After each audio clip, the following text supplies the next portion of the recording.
Volvemos a empezar. Se me cortó la luz. ¿Ustedes vieron el apagón? ¿Llegaron a ver el apagón? Se cortó la luz. Ya volvió. Así que ya podemos retomar. Feliz sábado, Milcar. ¿Cómo estás? Hola, Miguel. Bueno, arrancamos de nuevo. Arrancamos de nuevo. ¿Qué tal, Iván? De nuevo. Hola, hola a todos. Nos saludamos otra vez, nos damos otro beso. ¡Salud! Seguimos. Yo aproveché el apagón para ir a servirme más vino. Se cortó la luz, César. Recién. No sé si se vio el apagón, si se alcanzó a ver el apagón, pero se cortó la luz y ahora volvió, así que vuelvo a tener internet. ¡Salud!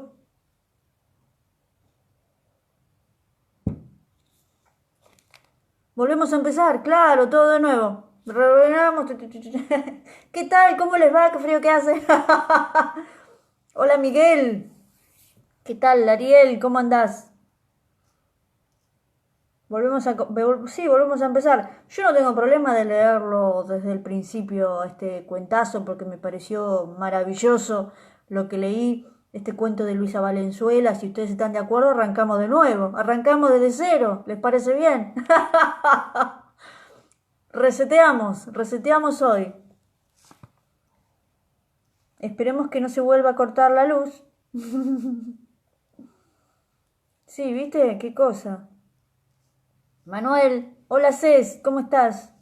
Hola Ariel, ¿qué decís? Tanto tiempo. El vaso de vino es un masaje al alma. Sí, sí, sí. Es un mimo que nos damos. Es un mimo que nos damos, es un gesto también, el hecho de brindar con ustedes. Para mí es un gesto de unión y de complicidad, ¿no? En esto de los placeres y de disfrutar. Eh, a mí me provoca disfrute la literatura, en este caso los cuentos que leo, así que el vino viene a colaborar en ese disfrute y en ese compartir también. César, ¿viste? Hola, ¿cómo andás? Recién se cortó la luz. Así que volvemos a empezar. Hola, Balta, ¿qué decís? Hola a todos de nuevo. Ya nos saludamos, pero bueno, nos seguimos saludando. Yo me doy muchos masajes. Bueno, está bien, hay que mimarse. Muy bien, César. Salud. Salud por el disfrute, por los placeres, por compartirlos, por los momentos compartidos, porque en realidad no es el vino, es compartirlo con ustedes.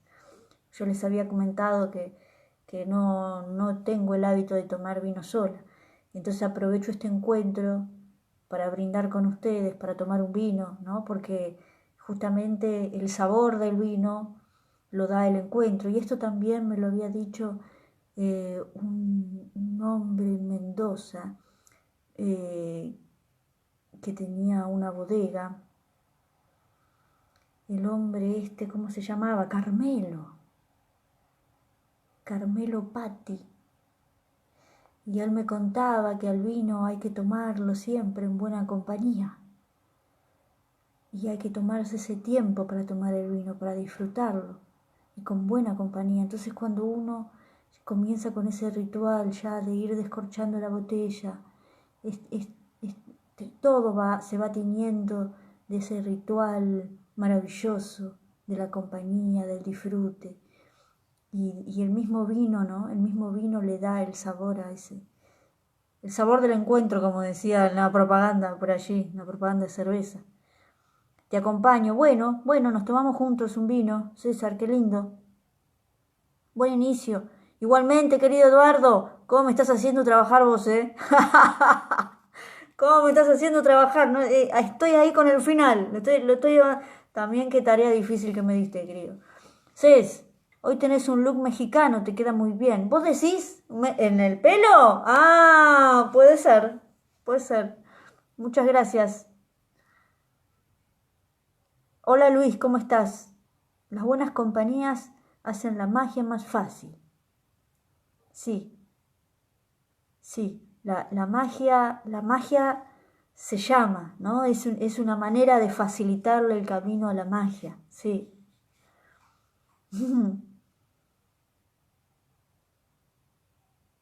Claro, cuando uno está en buena compañía, todo fluye, todo fluye. Salud. Bueno, entonces voy a iniciar de nuevo este cuento precioso de Luisa Valenzuela, que a mí me encantó porque también tiene ahí una prosa poética, ¿no? Se le desliza ahí un poco la poesía en su relato y es una cosa maravillosa cómo va presentando a los camalotes y el río. Así que, bueno, este cuento dice así: oscuros, tersos inconvenientes como una piel de víbora un poco deshecha por inútil.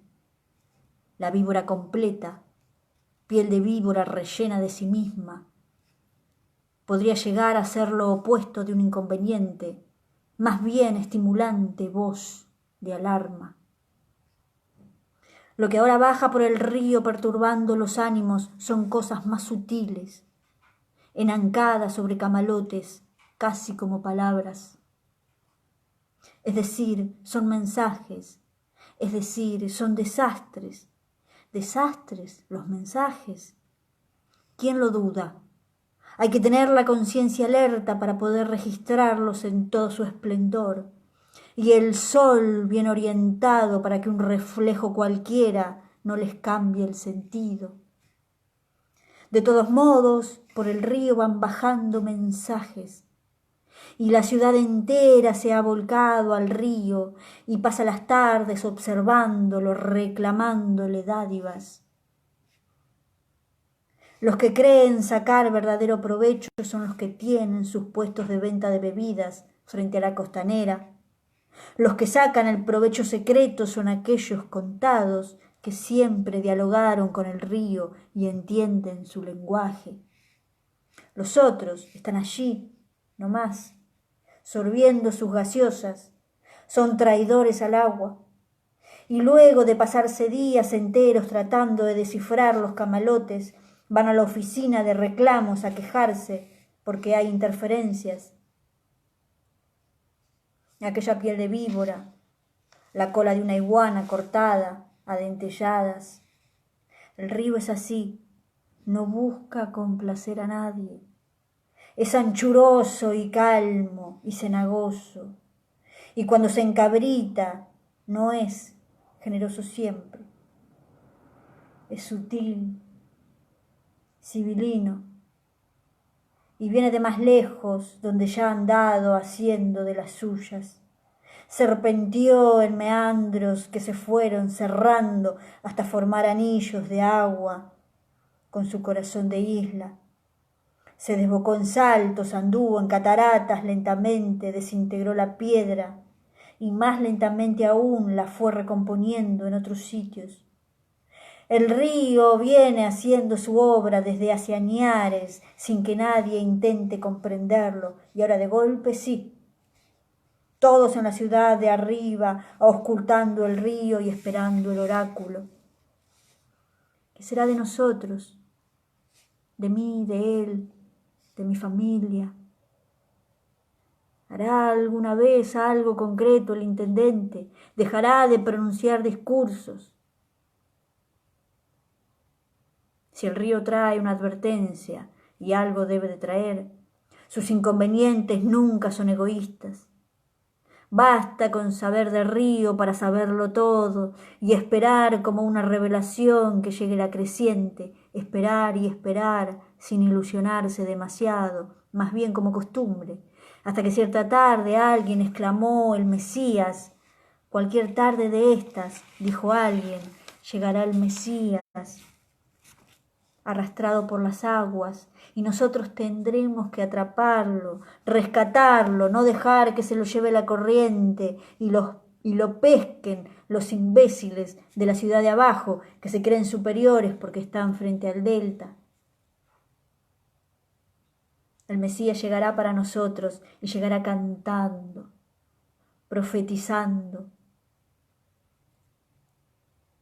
Y si no lo oímos, y si pasa muy lejos, este río tan vasto, desbocado, vendrá en bote, en jangada, vendrá en un camalote, en la cesta de mimbre como el otro, o cabalgando un tronco o en un pez, digamos un dorado.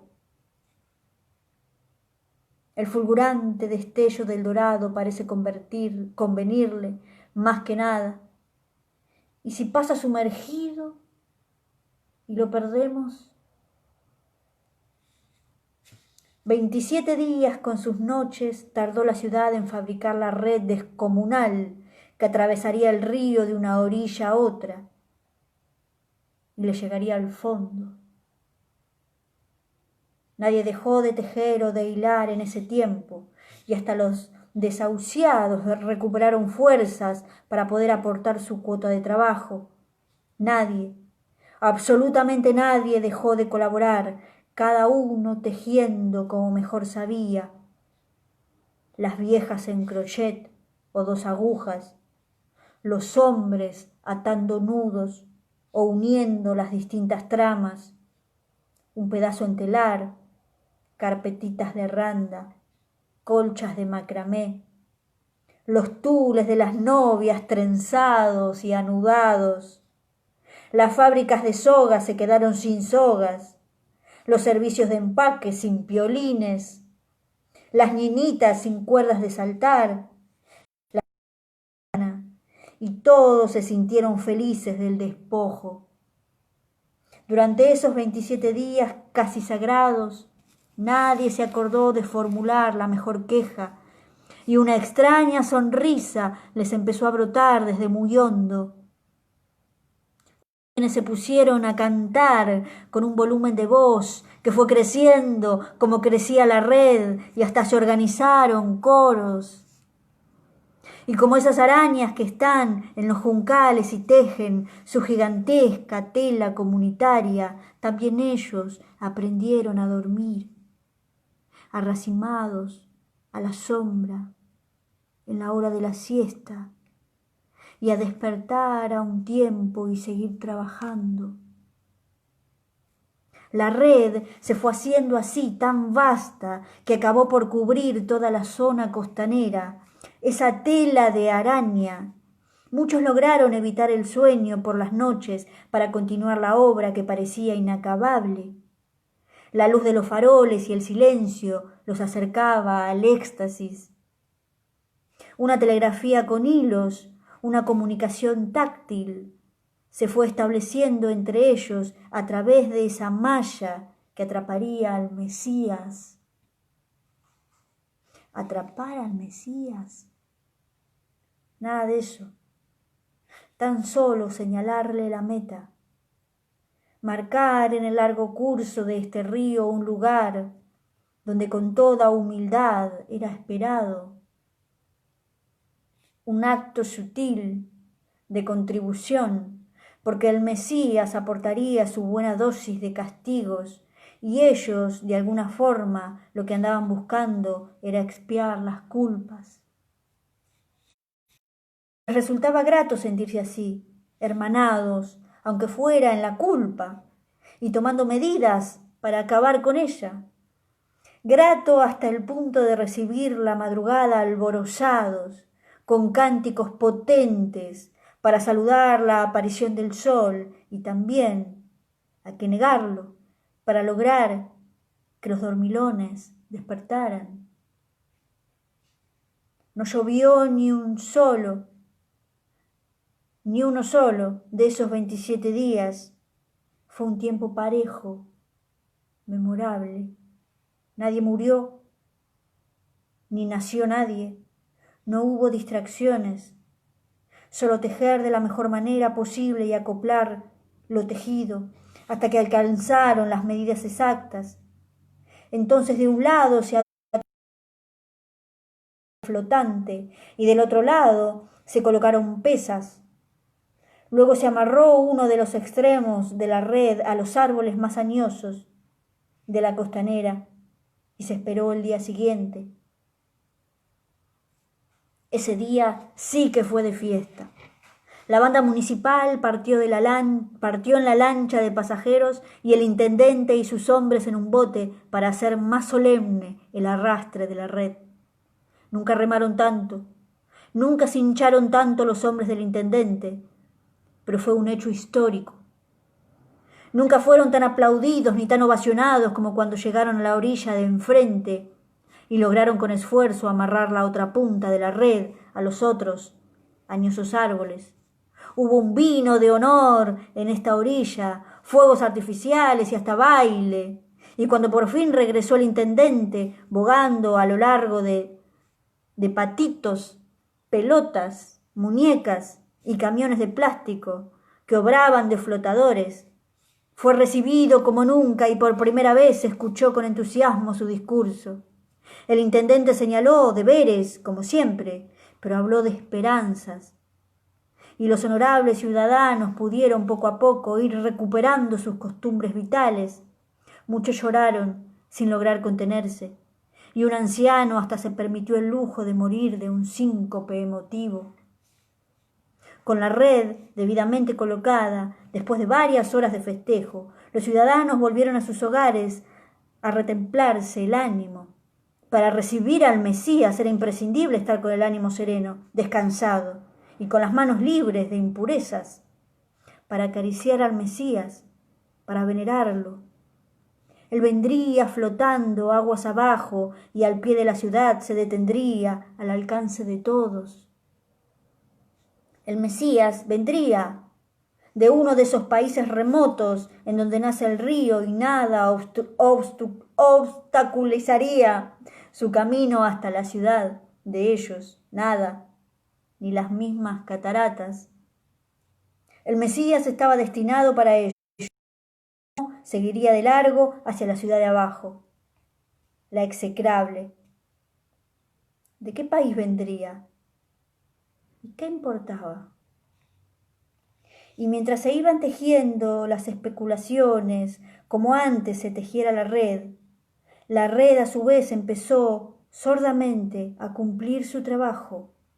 Es decir, que fue enganchando camalotes en su trama, fue frenando los troncos, algún terrenero muerto, otras de esas miserias que van a la deriva, cosas que el agua arrastra y que el agua solo reconoce luego de su descomposición total.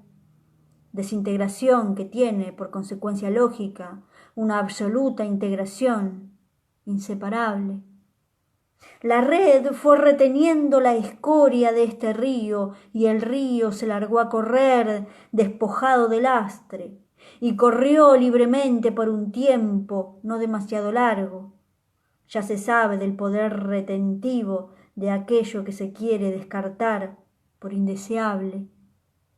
Así que poco a poco, sin que nadie notara, los camalotes contra la red fueron formando una barrera densa, un muro de contención de una orilla a la otra de este río, mientras los habitantes de la ciudad de arriba soñaban con salvarse. Calladitos son los hechos fluviales, y cuando en medio de la noche las aguas desbordaron, lo hicieron en silencio. Los primeros en levantarse al alba descubrieron el desastre y dieron la voz de alarma. Alaridos de alarma porque las aguas estaban subiendo a gran velocidad y amenazaban con anegarlo todo. Tantas ganas de retener a aquel que las aguas traerían y retuvieron agua. En junta de vecinos, que duró media hora, la situación era tan apremiante que el intendente no pudo ni echarse un discursito. Se decidió por unanimidad soltar amarras, liberar la red y con ese simple acto privar a la ciudad de su ilusión mesiánica. ¿Qué se le iba a hacer? Más valía seguir siendo humildes pescadores en seco que alcanzar la salvación por la vía anfibia. Surgieron, como siempre sucede en estos casos, algunos disidentes extremistas que anunciaron el fin del mundo por obra de las aguas y fueron a buscar refugio en la copa de los árboles. Cuanta más agua venga, más crecerán los árboles, más a salvo estaremos, proclamaron. El intendente no los escuchó siquiera. Pronunció unas muy breves palabras alusivas y seguido de sus hombres partió con paso decidido, chapoteante, hasta donde pudo conservar algo de su prestancia. El botero llegó en ese momento a rescatar a los pobres del bochorno, y entre todos remaron para vencer la corriente y llegar hasta ese punto de la costanera donde una semana antes, cierto día cargado de presagios, habían amarrado la red a los más fornidos árboles. Solo que ahora, ¡oh, consternación y desconcierto! Las amarraduras de la red se encontraban naturalmente bajo el agua. El botero, después de larga reflexión, mostró el machete, pero no hizo el menor amago de soltar el bote. El intendente comprendió que ese acto de arrojo le estaba reservado y sin proferir palabra, sus contribuyentes estaban a distancia contemplándolo desde los balcones. Se quitó la ropa y se zambulló con el machete en alto. Logró cumplir con su cometido, cortó las cuerdas, liberando la red con todos los camalotes, y el río pudo, en ese mismo segundo, retomar su cauce con un avasallante borborigmo. Al intendente lo rescataron desnudito los de la ciudad de abajo. Medio ahogado como estaba, lucía una tonalidad azul, por demás iridiscente, deslumbrante. Unas plantas acuáticas se le habían enredado en el pescuezo, formándole guirnaldas, y según parece, traía una mojarrita como estrella plateada entre los ojos. Había perdido el habla. La posterior iconografía lo mostró aposentado sobre una flor de irupé, a la manera búdica. Los de la ciudad de arriba empezaron a venerar la imagen milagrosa sin sospechar su origen, pero sintiéndola vagamente familiar. Largas peregrinaciones a la ciudad de abajo y lentos acercamientos con los viejos rivales acabaron juntándolos en un santuario común a mitad de camino.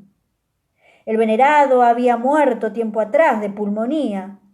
El río seguía corriendo sin mayores tropiezos. Gracias, Luisa Valenzuela, por este cuentazo. Aquí está ella.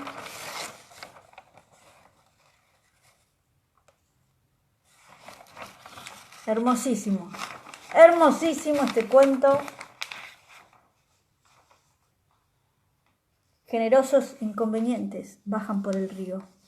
Y ahora tengo cuento más para leerles. Ya me entusiasmé. Primero, salud. Salud a todos.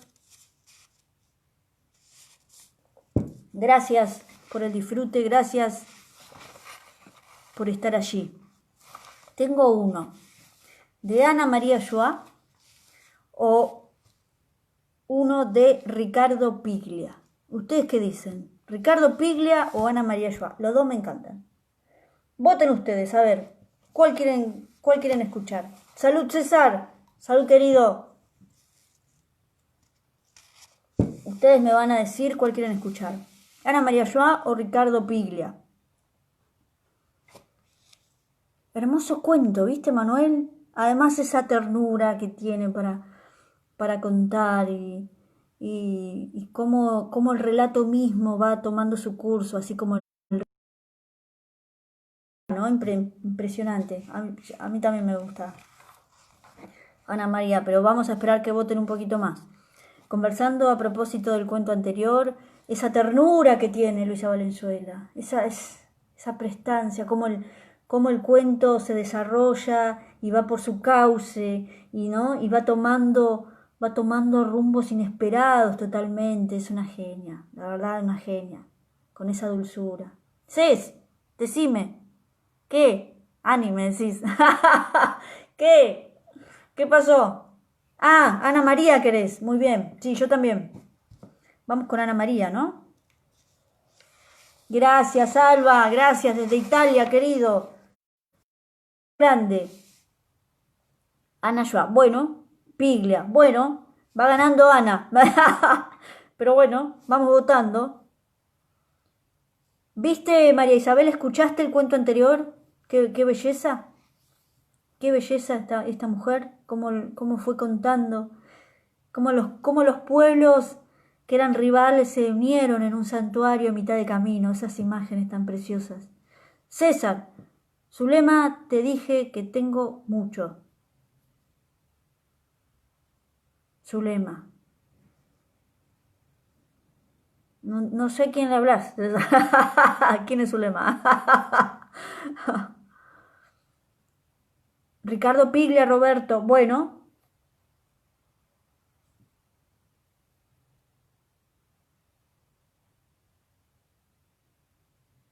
Ana María Joa o Ricardo Piglia.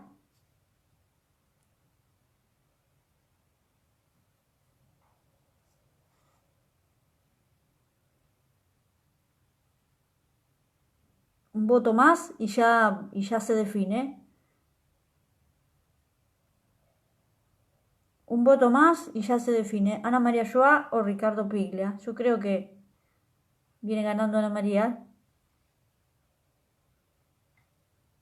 Piglia. Oh, ahora me empataste. Me empataste, Manuel. Ahora alguien tiene que desempatar.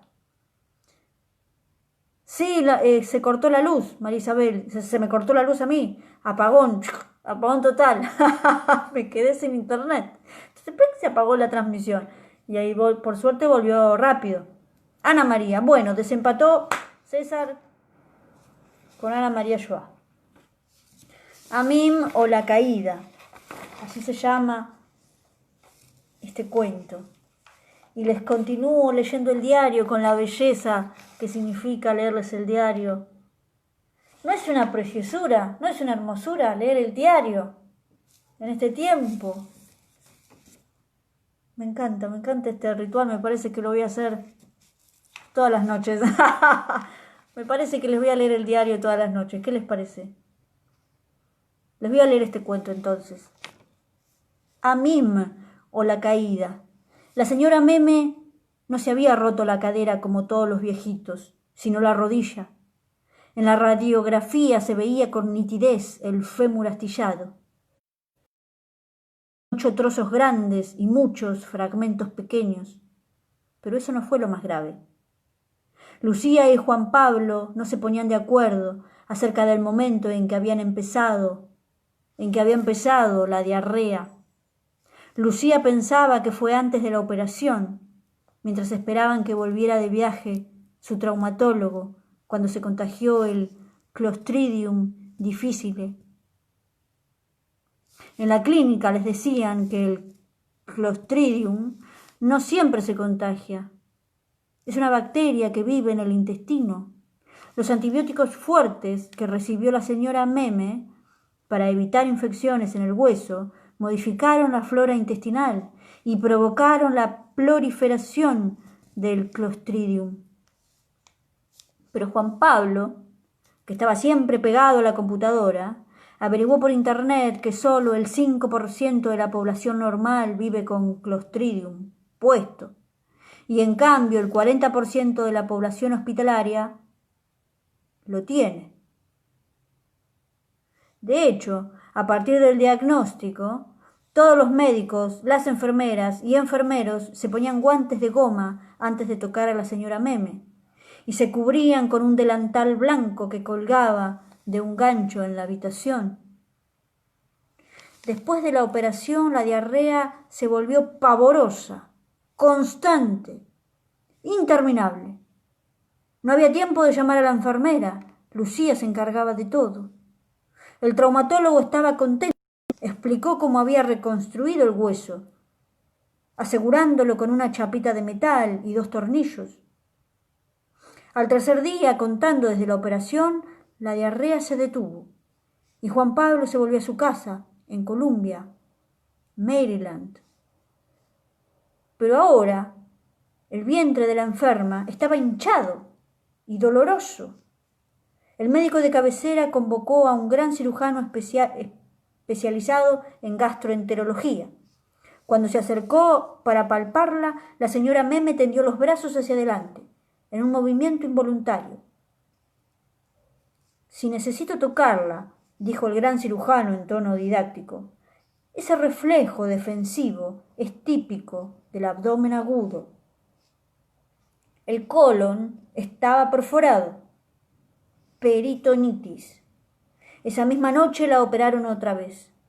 A las 3 de la madrugada el gran cirujano les dio a Lucía y a su marido una explicación muy complicada sobre la operación que acababa de realizar. La jerga ingenieril, pensó Lucía, era la manera que tenía el hombre de expresar su incertidumbre. Al día siguiente, en terapia intensiva, por primera vez desde la caída, Lucía vio llorar a su madre, desesperada porque el respirador no la dejaba hablar. En esos largos días de angustia empezaron los primeros síntomas. La señora Meme volvió a la anestesia desorientada y ya nunca recuperó del todo su control sobre la realidad, que se le deshacía en hilachas. Otra vez ella y yo, juntas y solas, pensaba Lucía, que cuando era adolescente se llevaba muy mal con su mamá. Dos personas a las que el destino había decidido unir más de lo previsto, más de lo anunciado. Juan Pablo llamaba por teléfono desde Maryland 2 veces por día y prometió venir para la siguiente operación. La señora Meme tenía ahora un ano contra natura y el gran cirujano había asegurado que en un par de meses, en cuanto se recuperara, se iba a reconstruir el intestino. Hablar de la siguiente operación no era desalentador. En la salita de terapia intensiva sonaba como una garantía de supervivencia. La señora Meme, una mujer orgullosa y tímida, había vivido desde los 20 años bajo la sombra protectora de su marido. La expresión estaba bien empleada. El papá de Lucía y Juan Pablo, con su personalidad extrovertida, fuerte y alegre, la protegía y también le hacía sombra. Lucía recordaba a su madre, incluso de joven, siempre un poco excedida de peso, un poco descuidada en su forma de vestir, un poco indiferente, pero sobre todo, un poco, demasiado poco. Lucía adoraba a su padre, y él era... Su voz alta y desafinada llenaba la casa con canciones de moda en su juventud. La madre, en cambio, mezquinaba hasta los besos, hasta la comida. Tenía un curioso sentido negativo de la vida, provocado tal vez por su infancia huérfana, desdichada. ¿Qué importancia tiene? Era una de sus frases preferidas, para lo bueno y para lo malo. Sin embargo, le daba importancia, mucha importancia al dinero. La plata sirve para estar tranquila, solía decir, y con eso justificaba su resistencia pasiva pero tosuda a cualquier gasto. Mientras su marido disfrutaba de todos los usos posibles del dinero, dar órdenes, ostentar, viajar, divertirse y hasta derrochar, lo único que la señora Meme quería del dinero era saber que lo tenía. Después de la muerte de su padre, Lucía había ocupado el papel de protectora, un poco mamá de su propia madre. Había una sola persona en el mundo capaz de hacer reír a la señora Meme a carcajadas, su hijo Juan Pablo. Más de una vez, Lucía había visto la escena con una mezcla de culpa y de celos. Su madre echaba la cabeza hacia atrás y le brillaba la mirada, y ella, que tanto quería a su padre, no podía dejar de reconocer la existencia de esa otra mujer que se asomaba por un momento a los opacos de la señora Meme. ¿Cómo hubiera sido su vida con un marido menos intenso, menos frondoso? Durante años la hija se había sentido culpable por el tono de malestar que tenían las relaciones con su madre, en comparación con la espontaneidad que traía Juan Pablo. Solo cuando ella misma fue madre, mirándose por dentro con más crueldad de lo que es capaz la mayoría, se perdonó un poquito, a costa de una acusación mucho más grave. Las madres, había descubierto con horror, no sienten igual con respecto a todos los hijos. No los tratan de la misma manera. Ella y su hermano, creyó entender, quizás no habían tenido la misma madre. La confusión de la señora Meme empezó con las fechas. Al principio parecía lógico que con tanta internación no supiese en qué día estaba. Una tarde, cuando ya había salido de terapia, pero seguía internada, Lucía le contó que su hija casada, la mayor de sus nietas, estaba embarazada. «¿Hacía falta más gente en el mundo?», contestó la señora Meme. Para Lucía fue una bofetada, pero después pensó que esa respuesta extrema había sido otra señal de que la mente de su madre se perdía por caminos extraños. Antes de salir de la clínica hubo que reorganizar la vida de la anciana. Ya no podría quedarse sola en su casa. En cambio, de a poco iba recobrando el uso de su pierna rota. Volvería a caminar.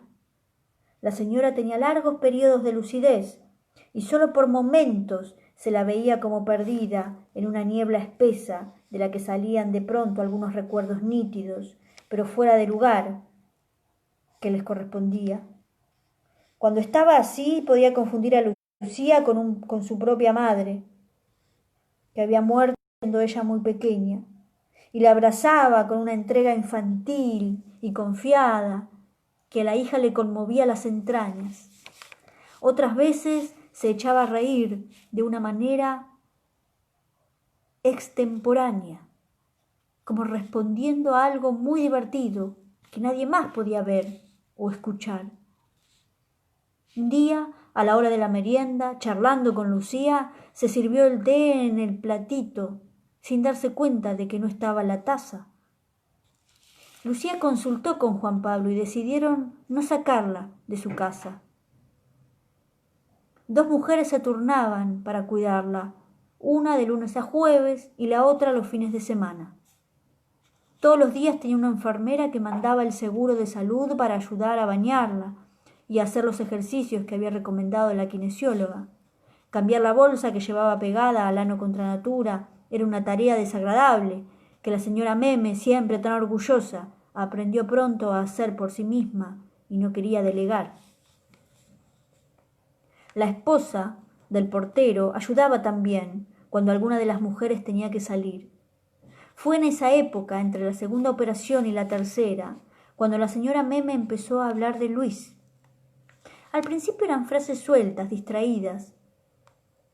Se quedaba pensando un momento y después miraba a Lucía o a alguna de sus nietas y hacía un comentario perfectamente normal, pero que nadie entendía, como «¿Qué cosa, Luis?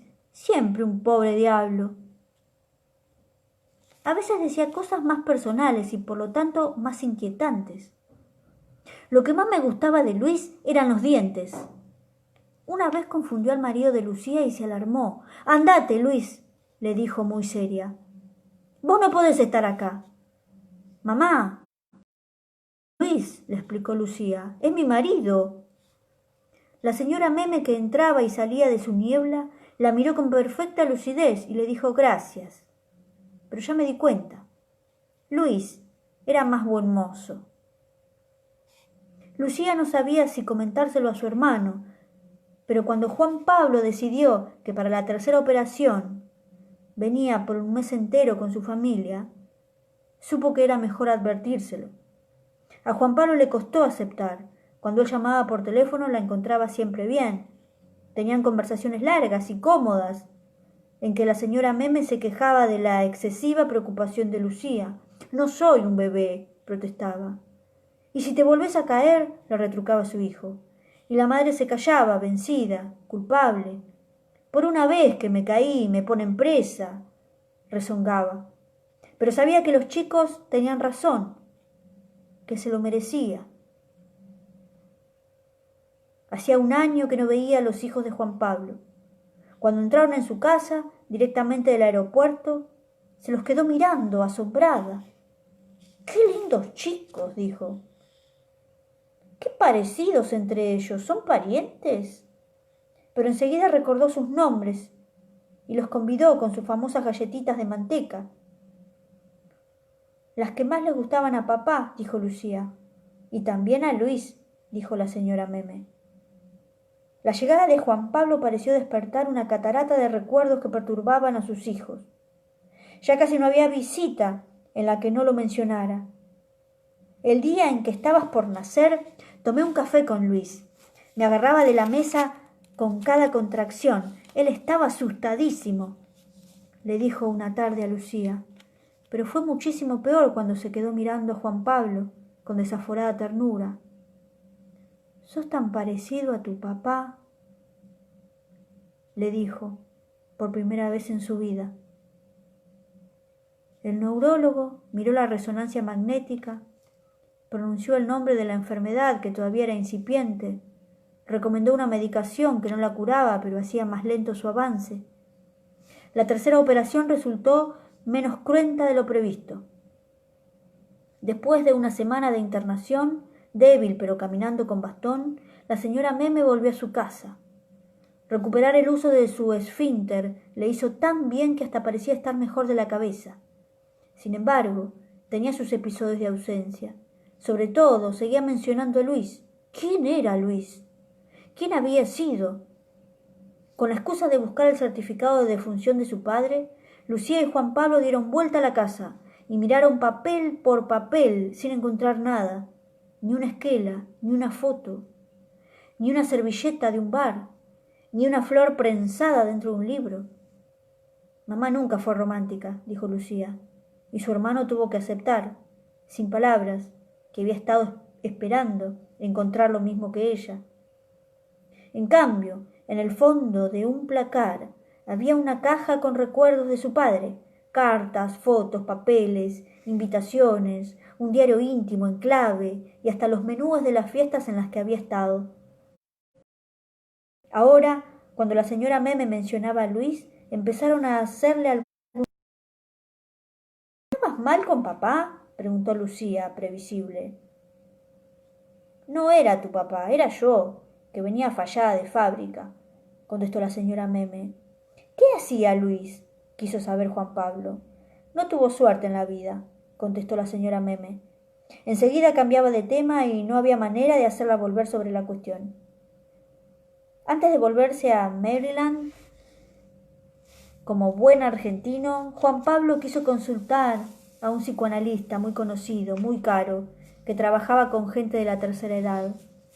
No tiene sentido que la vea, les dijo, después de escucharlos. Tal vez un psiquiatra. Pero si el neurólogo la está llevando bien, no la molesten más. Como los vio tan angustiados, les hizo una caricia psicoanalítica de despedida. ¿Vieron que los chiquitos tienen a veces amigos imaginarios? A los viejos les puede pasar lo mismo. Amantes imaginarios, no es raro. Deseos reprimidos durante toda la vida, fantasías quizá, muy vividas en su momento, que dejaron su huella. Fíjense el nombre que eligió, Luis. Es decir, Luis. En inglés es Lou, Lucía, la hija mayor.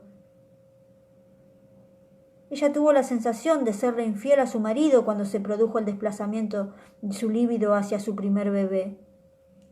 Un amante imaginario, claro, tan evidente. La asociación de ciertas anécdotas con fechas de sucesos familiares, como el nacimiento de Lucía, lo confirmaba.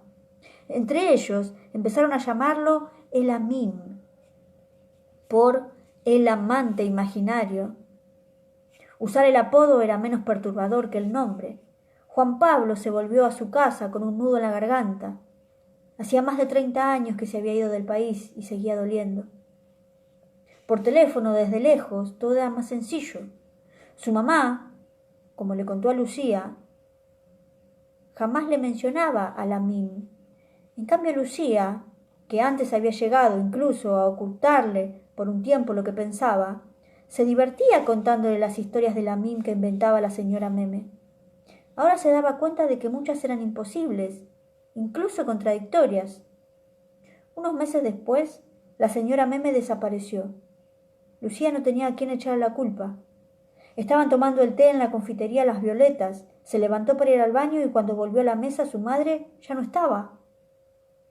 ¿Tenía plata en la cartera?, preguntó Juan Pablo. Lucía lo sintió como una acusación, la que ella se estaba haciendo a sí misma. Por supuesto, Mamá no está tan mal. Plata, documento, celular. Por las dudas, un cartoncito con sus datos. ¿Y los míos? No podemos tomar la denuncia hasta las 48 horas, le dijeron en la comisaría. Pero cuando ella explicó, entre sollozos, que su madre estaba enferma, trató de exagerar su situación y recién en ese momento se dio cuenta de que no estaba exagerando, y se ofreció a traer un certificado médico si fuera necesario, le aceptaron la denuncia. ¿Cómo se hace para que salgan los diarios en la tele?, preguntó. Vaya a llorar a la secretaría del juzgado, le aconsejó amablemente una chica policía muy eficiente, peinada con una cola de caballo. Esa noche no tuvieron ninguna noticia. Al día siguiente llamó una mujer diciendo que había encontrado la cartera, los documentos y el celular. Desde lejos, Juan Pablo se desesperaba. A cada rato llamaba a su hermana para pedirle noticias, para darle ideas, órdenes o instrucciones. ¿Voy para allá?, preguntó. No tiene sentido, dijo Lucía. No cambia nada. Una semana después, salió el aviso del juzgado en los diarios y empezaron a pasarlo por la tele, en los canales oficiales. Lucía revisaba todos los días la página de policiales y se turnaba con su familia para montar guardia al lado del teléfono. Si la señora Meme estaba en condiciones de recordar algo, sin duda, no serían los números de celular. Un mediodía la llamaron del juzgado. Una asistente de la secretaría le explicó con calma que su madre no estaba secuestrada. Le habían robado la cartera, se había perdido y estaba en la casa de un señor que no se encontrar a sus familiares hasta que vio el aviso. Lucía llamó antes por teléfono y aunque la voz masculina que la atendió no sonaba cascada, se dio cuenta de que se trataba de un hombre muy viejo cuando le dijo: «Ah, usted debe ser la nena». Enseguida tosió un poco y se corrigió. «Quiero decir, la hija». Era un edificio arruinado cerca de la estación 11. Un palomar, 10 departamentitos por piso, construcción vieja y barata, baldosas de patio en los paliers, paredes con un revestimiento en relieve que alguna vez fue tan moderno y ahora era viejo y sucio. Les abrió la puerta un viejo de tez morena, con mucho pelo blanco. Era un departamentito de 2 ambientes, pobre y limpio. Lo primero que vio Lucía, antes todavía que a su madre, fue una foto de su madre joven, una foto que no conocía, en un marco, sobre la repisa. No era muy grande, había otras, pero la vio inmediatamente y no pudo sacarle los ojos de encima, como si se hubieran quedado pegados a los ojos risueños de su madre, entrecerrados por el sol de frente. Su marido la tomó de la mano. En ese momento apareció la señora Meme. Tenía puestas unas sandalias blancas y un vestido nuevo, floreado. Usaba colorete, se había pintado los ojos y parecía más vieja que nunca y más feliz. Retrocedió al verlos. Lanzó un pequeño grito. Se tapó la cara con las manos como tratando de que no la reconocieran y estuvo a punto de escapar hacia el dormitorio, pero el viejo consiguió atraparla en un abrazo cariñoso. Le puso el brazo sobre los hombros y la apretó contra él, acariciándola para calmarla, como se acaricia y se calma a un perrito asustado por los fuegos artificiales. Shh, ya está, linda, tranquila. Está todo bien, son los chicos. Lucía miró la escena con lágrimas en los ojos. No podía hablar. «Usted es Luis», dijo su marido. Una sombra de tristeza dolorosa oscureció la cara del hombre, que los miró con una expresión de desesperanza, como si asomara a sus ojos el lento fracaso de toda una vida. «No, no soy Luis. Yo soy Jorge», les dijo con voz rota. «A mí nunca me quiso tanto». Hermosísimo relato de Ana María Joao. Amín o la caída. Hermosísimo, ¿eh? Lo voy a saludar. De nuevo, ya lo saludé como 2 veces hoy, pero los voy a seguir saludando. Voy a subir todo hacia arriba. Qué lindo que estén ahí. Si es que están, no sé quién está. Hola Luis, espero que estés por ahí. Gabriel Otero, ¿cómo andás? Salva otra vez, ¿cómo estás? Hola Chino, hola Roberto.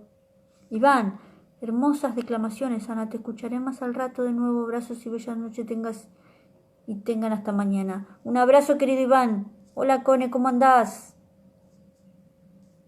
César, Manuel, María Isabel, Roberto.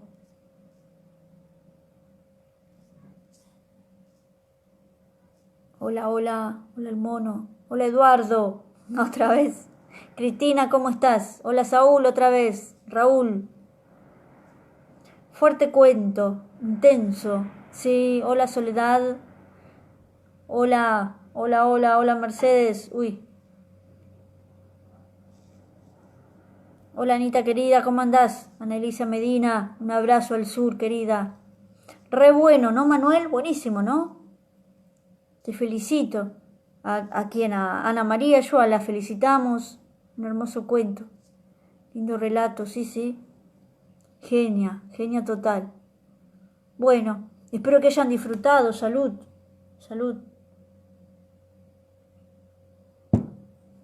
Hoy leímos el de Luisa Valenzuela, hermosísimo también. El de la red que une a los pueblos, la red solidaria, el intendente que deja el discurso. Y Amín o la caída de Ana María Joao. Hermosísimo, la verdad, hermosa lectura la de hoy. Me voy a descansar. Nos vamos a la Camuchis con estos 2 cuentitos.